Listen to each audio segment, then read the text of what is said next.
Il existe un tableau qui vous pose la même question depuis plus de 130 ans. Il ne la pose pas à voix haute.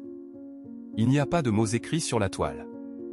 Seulement deux hommes dans la cale d'une barque de pêche, un garçon qui ne devrait pas encore être là, et l'eau verte et sombre de la Méditerranée qui filtre sous leur corps. Le tableau s'intitule « Ils disent encore que le poisson est cher ». Joaquín Sorolla le peignit en 1894. Il avait 31 ans. Et il avait décidé, avec un courage que ses contemporains ne surent pas toujours apprécier, que la peinture pouvait être un cri. Pour comprendre ce tableau, il faut comprendre le moment. L'Espagne de 1894 n'était pas un pays en paix avec lui-même. C'était un pays qui avait perdu presque tout son empire et n'avait pas encore fini de tomber. Cuba brûlait sous la révolte. Porto Rico et les Philippines étaient sur le point de s'échapper pour toujours. Le gouvernement de Madrid débattait dans des salons tendus de velours, tandis que dans les ports de Valence, de Galice, de Catalogne, des hommes partaient pêcher avant l'aube sans savoir si la mer leur rendrait quelque chose qui vaille la peine.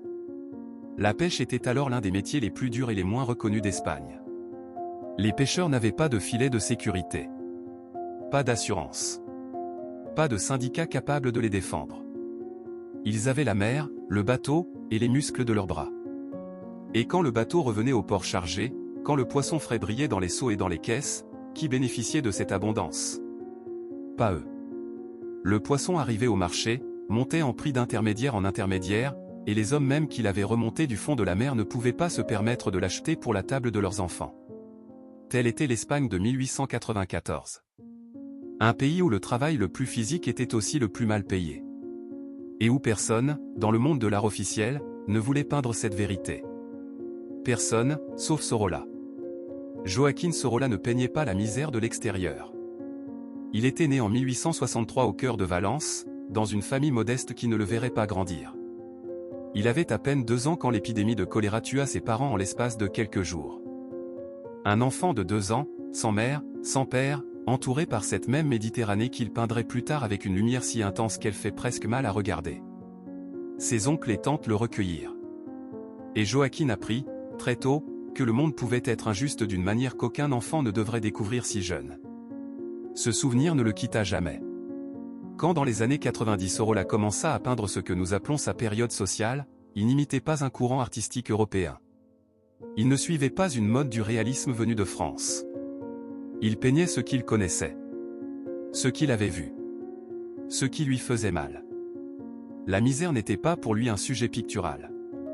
C'était une réalité qu'il avait effleurée de ses propres doigts. Ils disent encore que Le poisson est cher est un tableau immense. 151 cm de haut. 204 de large. Ce n'est pas un tableau à regarder de loin. C'est un tableau qui exige qu'on s'en approche. Qui vous oblige à baisser les yeux. Qui vous place, presque sans que vous le remarquiez, au même niveau que ces hommes.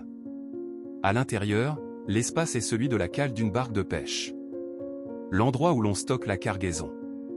Où ça sent le sel, le poisson, le bois humide. Où le soleil n'entre pas directement. 3 figures. Un homme plus âgé au centre, allongé presque horizontalement. Son torse nu reflète une lumière latérale qui vient de quelque part hors du tableau. Ce corps n'est pas en train de se reposer. Il est épuisé. Il y a une différence que le pinceau de Sorolla connaissait bien. À ses côtés, un autre homme d'âge moyen. Assis, la tête penchée. Regardant vers le sol ou vers nulle part. Et plus loin, sortant presque du cadre par la droite, un jeune garçon. Trop jeune.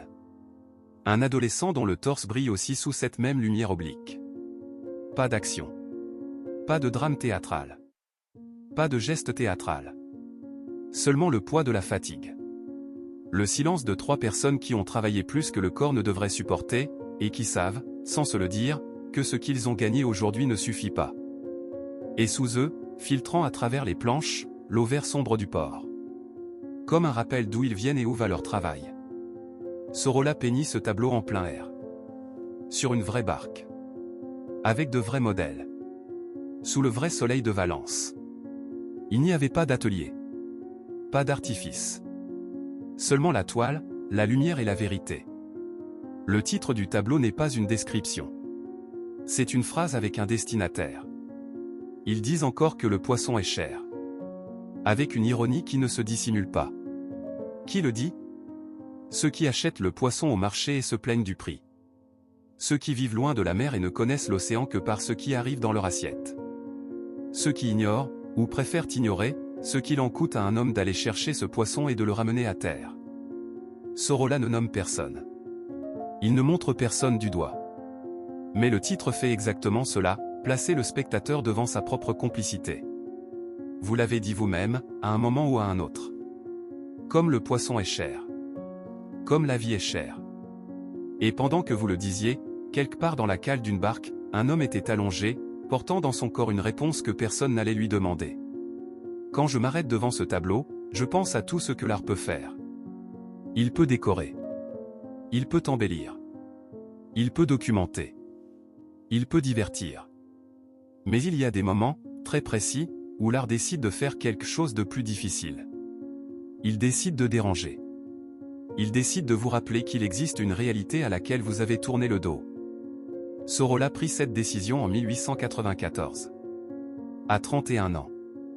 Avec une carrière qui commençait à s'affirmer. Avec tout ce qu'il avait à perdre si les critiques, les acheteurs et les musées ne le suivaient pas. Et il peignit ces trois hommes dans la cale d'une barque. Sans héroïsme. Sans dramatisme facile. Avec une dignité simple et dévastatrice. Je me demande parfois ce qu'auraient pensé ces hommes réels, ceux qui ont posé pour ce tableau, en voyant leurs corps accrochés dans un musée. S'ils auraient su que plus de 100 ans plus tard, quelqu'un les regarderait encore. Je crois que Sorolla peignit ce tableau aussi pour eux. Pour qu'ils ne puissent pas être ignorés. Pour que, du moins sur une toile, le monde soit obligé de les regarder. En 1895, ils disent encore que le poisson est cher fut présenté à l'Exposition nationale des beaux-arts de Madrid. Il obtint la médaille d'or. La reconnaissance officielle, pour une fois, arriva à temps.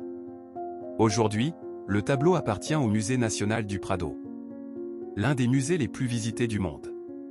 Et ces trois hommes que Sorolla peignit sur une vraie barque, sous le soleil de Valence, en 1894, se trouvent désormais dans une salle de l'un des grands temples de l'art occidental.